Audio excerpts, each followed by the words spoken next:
एक साथ था, तो वहां से लेके और जब तक खेले ना वहां तक की जानकारी आपको देंगे। तो पिताजी INA में इंडियन नेशनल आर्मी में थे, और जो मैं 3 साल का था उस टाइम उनका स्वर्गवास हो गया था। अंग्रेजों की कैद में रहे थे, और उसके बाद वो आपके पिताजी यानी कि अंग्रेजों के टाइम में जेल के अंदर भी रहे? हाँ, अंदर रहे 7-8, मतलब वो वर्ल्ड वार शुरू होने से पहले 1-2 साल तो पहले, और फिर आए 46 में आए। 46 में आए हैं? हाँ, उनको बहुत कष्ट बहुत दिए गए उनको। कष्ट बहुत दिए? हाँ, बहुत जेल में जब भी रखा था। सिंगापुर, शायद सिंगापुर बुजुर्ग कि वो बताया करते आपके पिताजी कि हमारे को तो सिर्फ 1 पाव चने और गुड़ की डली दे दिया करते, और यानी पत्ते, वृक्षों के पत्ते खाने की भी मनाही थी। अच्छा, वो भी नहीं? हाँ, तो सिंगापुर तो वही गई थी? हाँ, वही गई थी, और वो कोई गद्दार ने कर दिया, नहीं तो जीत भी गए थे वो। अच्छा, किसी ने गद्दार ने बता दिया कि इनके पास इन्फॉर्मेशन नहीं है, ये तो वैसे ढोल डाल बजा के। हाँ। और अभी अन्वेषण इनका खत्म हो गया, वो भागे हुए जो अंग्रेज। उनके साथ में रहे नेताजी सुभाष चंद्र बोस? हाँ, उनके साथ उसी फौज में रहे। हाँ, तो क्या करते, एक दरिया वाला इससे गंगोली से था, दरिया सिंह। हाँ। उनने भी बताया, एक सुनारिया से थे मेरे अंकल जी, वो उनका मेरे पिताजी का काफी मतलब मिलना जुलना था, काफी दोस्त थे आपस में। यूं क्या करते, मेरे नाम की गोली बड़ी नहीं अंग्रेजों के पास है नहीं। अच्छा, मेरे नाम की गोली नहीं बड़ी। इतने निडर थे वो? हाँ, इतने निडर थे। और 15 रुपए पेंशन हुई थी मेरी माँ की। मनीष मोर यूट्यूब देखने वाले सभी साथियों को मनीष मोर की तरफ से हाथ जोड़ के राम राम, और आशा उम्मीद सभी लोग ठीक ठाक होंगे। तो आज पहुंचे हैं जींद के अंदर, और हमारे साथ में है हमारे आदरणीय गुरुजी तेग जी सिंधखेड़ा से। तो जब भी कबड्डी का जिक्र होता है तो इनका नाम जरूर आता है, और उस टाइम के बहुत ही टॉप के ऑलराउंडर रहे हैं, जिन्होंने हरियाणा के लिए बहुत लंबे टाइम तक कबड्डी खेली है। और आजकल के बच्चों को तो शायद ये 5-10 साल की कबड्डी का ही पता है, लेकिन गुरुजी जब हरियाणा पंजाब एक साथ था, तो वहां से लेके और जब तक खेले ना वहां तक की जानकारी आपको देंगे। तो गुरुजी नमस्कार। नमस्कार जी, आपके चैनल को देखने वाले सभी साथियों को नमस्कार। तो गुरुजी सेहत वाणी ठीक है? हाँ, बिल्कुल ठीक है। तो गुरुजी, जैसे एक बार है ना हमारे दर्शकों को आपका गांव नाम के साथ में परिचय जरूर दे दो। मैं तेग सिंह मलिक, DSO रिटायर्ड, गांव सिंधखेड़ा, और मेरे पिताजी INA में इंडियन नेशनल आर्मी में थे, और जो मैं 3 साल का था उस टाइम उनका स्वर्गवास हो गया था। अच्छा, जब आप बच्चे ही थे? मैं 3 साल का था सिर्फ। तो गुरुजी हाँ, वो 7-8 साल इसमें रहे थे, अंग्रेजों की कैद में रहे थे, और उसके बाद वो आए। उसके बाद हमारा एक बहन और एक मैं, 2 का जन्म बाद में हुआ था। मैं लालन पालन तो भाई ने और मेरी मम्मी ने किया था। अच्छा, आपके पिताजी यानी कि अंग्रेजों के टाइम में जेल के अंदर भी रहे? हाँ, अंदर रहे 7-8, मतलब वो वर्ल्ड वार शुरू होने से पहले 1-2 साल तो पहले, और फिर आए 46 में आए। 46 में आए? हाँ, फिर 47 में हमारा जन्म हुआ है। तो जैसे पहले इन्हीं से शुरुआत कर ले, उन्होंने बताया भी होगा कौन सी जेल के अंदर क्या क्या क्या यातनाएं दी गई उनको? उनको नाम तो परिवार बताई होगी। हाँ, परिवार बताते थे, उनको बहुत कष्ट बहुत दिए गए उनको। कष्ट बहुत दिए? हाँ, बहुत जेल में जब भी रखा था। सिंगापुर, शायद सिंगापुर, वो जब लड़ाई थी वहीं से उनको गिरफ्तार किया था। और उनको मतलब ये बताते थे बुजुर्ग कि वो बताया करते आपके पिताजी कि हमारे को तो सिर्फ 1 पाव चने और गुड़ की डली दे दिया करते, और यानी पत्ते, वृक्षों के पत्ते खाने की भी मनाही थी। अच्छा, वो भी नहीं खाने देते? हाँ, वो भी नहीं खाने देते, लोग सबके खाया करते। यानी कि फिर ये तो बात मेरे ख्याल से आजाद हिंद फौज में थे शायद वो? हाँ, आजाद हिंद फौज में। तो सिंगापुर तो वही गई थी? हाँ, वही गई थी, और वो कोई गद्दार ने कर दिया, नहीं तो जीत भी गए थे वो। अच्छा, किसी ने गद्दार ने बता दिया कि इनके पास इन्फॉर्मेशन नहीं है, ये तो वैसे ढोल डाल बजा के। हाँ। और अभी अन्वेषण इनका खत्म हो गया, वो भागे हुए जो अंग्रेज फौज थी वो वापस होगी, और इनको फिर नेताजी ने कह दिया भाई अब अपने पास अन्वेषण नहीं है। हाँ। और आप सब गिरफ्तारी दे दो। हाँ, और मैं आया तो आऊंगा, नहीं तो फिर वो वहीं से जहाज में बैठ के चले गए थे। तो जैसे इन्होंने भाई बताया हो, जैसे आपके परिवार के सदस्यों के गाँव वालों को, तो नेताजी के बारे में और कुछ विचार दिए उन्होंने? नेताजी के बारे में तो ये था कि वो इतने लीडर थे, हमारा रहा करते, वो डरा नहीं कर।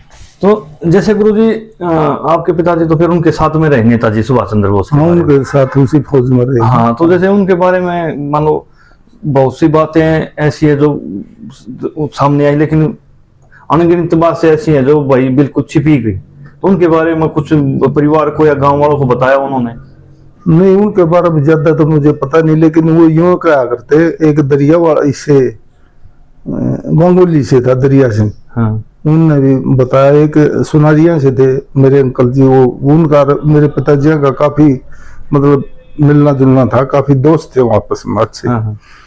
तो वो वही बताया करते थे कि नेताजी को अगर फौजी उनके टुआईसी, इनकी तो बात कहाँ हुई थी उनसे, उनके जो टुआईसी उनके कर्नल वगैरह जो हम सेना के और अधिकारी थे, और अधिकारी थे, वो ये भी कहते हैं जी आप थोड़ा डिफेंस करो, हाँ। गोली गाड़ी लग जाएगी। हाँ। तो यूं कहा करते, मेरे नाम की गोली बड़ी नहीं अंग्रेजों के पास है नहीं। अच्छा, मेरे नाम की गोली नहीं, गोली ये नहीं बड़ी। इतने निडर थे वो। हाँ, इतने निडर थे।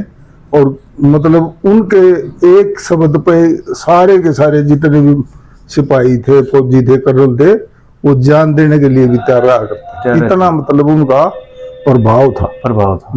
तो जैसे फिर वो जेल से आ गए, तो आने के बाद क्या भारत सरकार ने उनको कुछ भाई पद दिया हो या जैसे ना, सम्मानित किया हो?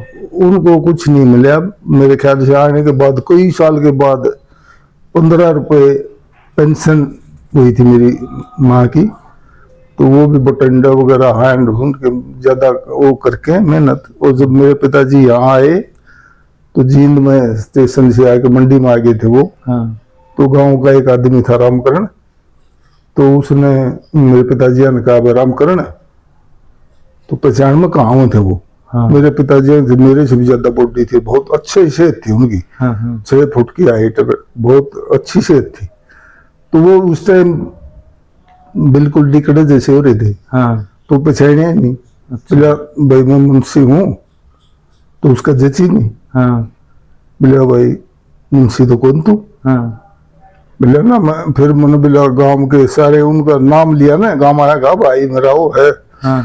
तो उसका फिर जची। उसका जची। फिर वो गांव में भाग गया और उन्हें बता दिया। तो जैसे मान लो वो 7-8 साल जेल के अंदर रह गया, उस टाइम तो ये ना मोबाइल थे ना विदेश से चिट्ठी कुछ नहीं था। यहाँ तो यूं हो गया था, मर लिए। मर लिए। हाँ, मर लिए। और मेरी मदर को बोलते थे लत्ता लत्ता उड़ा दो भाई, इसका यूं कर लो।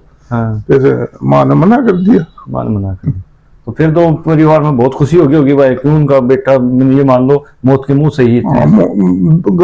घर में नहीं, गांव के गांव में। अच्छा, गांव के गांव। रात में पूरा गांव इकट्ठा हो गया था। अच्छा, पूरा इकट्ठा हो गया था।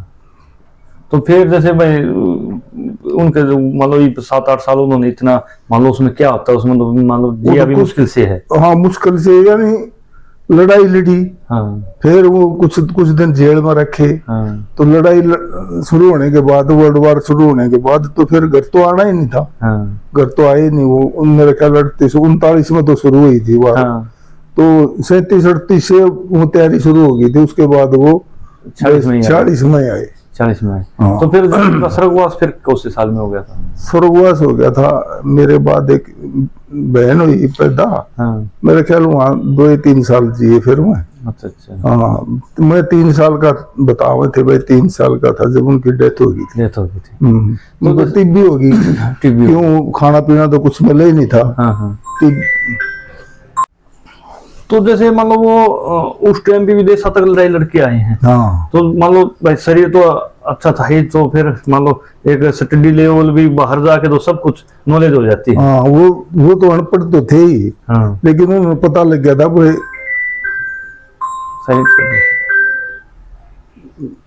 उन्हें पता लग गया था कि भाई एजुकेशन नहीं होगी घर में। हाँ। तो फिर बच्चे आगे तरक्की नहीं कर सकते। अच्छा।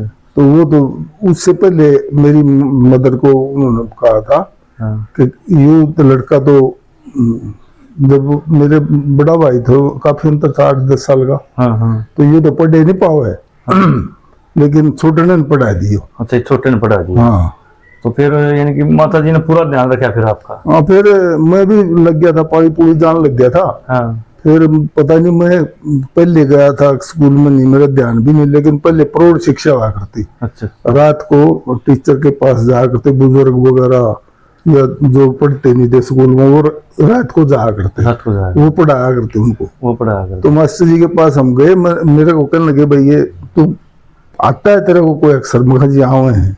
हाँ तो मैंने वो एक लाइन पढ़ दी उनकी किताब की, हाँ तो वो आहिस्ता आहिस्ता कुछ जोड़ दिए गलत ठीक कुछ भी। हाँ फिर मास्टर जी गए घर, हाँ तो बोला इसको दाखिल कराओ। इसको दाखिला कराओ। हाँ, मैं बड़ा तो हो ही रहा था, हाँ हाँ उम्र घटा दी 2-1 साल है। हाँ और उन मास्टर जी ने कह के बिला जी मैं भाई तो पूछू नहीं, पशु पशु कही ले रहे। हाँ, हाँ तो उसके बाद बिला इनके पिताजी ऐसे ऐसे कह के तो मरे थे। हाँ बिला फिर भी डांगर जद्दा है। फिर भाई कहने लगा ठीक है बेच देंगे इनमें, फिर मैं दाखिल करवा दिया। तो यानी कि भाई परिवार ने भी आपके पिताजी की बात को पूरा हाँ किया। मैं तो दिया उसने, और फिर मेरा भी ठीक सूत बैठ गया पढ़ेगा। हाँ बाकी मास्टर जी ने बहुत बहुत लगाव रखा हमारे से, यानी 2-3 साल में 5वीं करवा दी थी। 3 साल में 5वीं करा दी। हाँ, फिर मेरी उम्र भी थोड़ी सी दिखने लगी, भाई हाँ पढ़ना है थोड़ा। हाँ हाँ सेहत आपकी अच्छी थी ऐसे हाँ तो। सेहत अच्छी थी। तो जैसे उनका जो आप बता रहे हो गुरुजी, तो उनका नाम क्या था? मेरे पिताजी हाँ। नहीं, आपके जो टीचर थे। टीचर दोनों का रतिराम नाम था, रतिराम शर्मा। 21 गांव से थे। 21 गांव। हाँ, एक गांव से वो ऐजे थे, लंगड़े थे वो। तो जैसे आपके गांव सुकू यहाँ से भी खेड़ा ही पढ़ाया करते हो? हाँ, उसी नहीं खेड़ा पड़ा। 18 साल रहे हमारे गांव में। अच्छा 18 साल रहे। 18 साल। हर परिवार में उनकी बहुत इज्जत थी। इज्जत थी। और आपके पिताजी का नाम क्या था? श्री मुंशी राम। मुंशी राम जी। ठीक ठीक। तो यानी कि भाई, लेकिन आपने भी बधुआ माता जी वो आपके पिताजी कह के गए थे, उनके उस पे पूरे चले आप भी भाई, हाँ क्यों नहीं पिताजी का सपना साकार किया जाए। हाँ, बस वो तो कुदरती है। मैं ठीक, पढ़ाई में भी थोड़ा ठीक था मैं। हाँ और खेल के साथ साथ फिर मेरी सारे जहाँ भी मैं पढ़ा हूँ वहाँ ठीक इज्जत के साथ रहे। इज्जत के साथ। टीचर्स भी काफी प्यार करते थे। तो ये